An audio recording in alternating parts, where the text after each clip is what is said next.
మన రాష్ట్ర ముఖ్యమంత్రి వర్యులు శ్రీమాన్ కల్వకుంట్ల చంద్రశేఖరరావు గారు గొప్ప ఔదార్యంతో 1000 కోట్లతో 1000 విధానాలుగా 1000 కళల మహా సమాహారంగా ఈ ఆలయాన్ని తీర్చిదిద్దారు.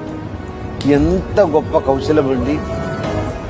సప్త గోపురాలు, నాగరవేసర కుడ్యాలు, తిరుమాడ వీధులు, రాజగోపురాలు, ఉద్యానవనాలు, పుష్కరిణులు, ఇలా 1, 2 అని కాదు, స్వర్గలోకంలోని స్వామివారి యొక్క నిజ నివాస స్థానం ఎలా ఉంటుందో భూలోకంలో అంత గొప్ప సుందరంగా ఈ ఆలయాన్ని వారు నిర్మాణం చేశారు.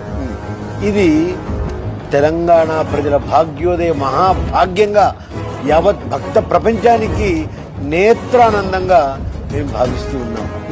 మామూలైనటువంటి విషయం కాదు.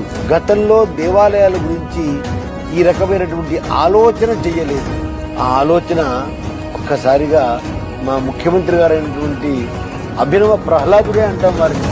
ముఖ్యమంత్రి గారు అయినప్పటికీ కూడా వారు అభినవ ప్రహ్లాదుడిగా మేము భావిస్తాం.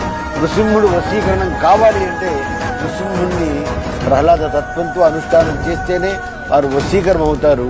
వారు వశీకరమై వరప్రదానం చేస్తేనే ఇంత గొప్ప మంచి కార్యక్రమం వారు చేసుకున్నారు.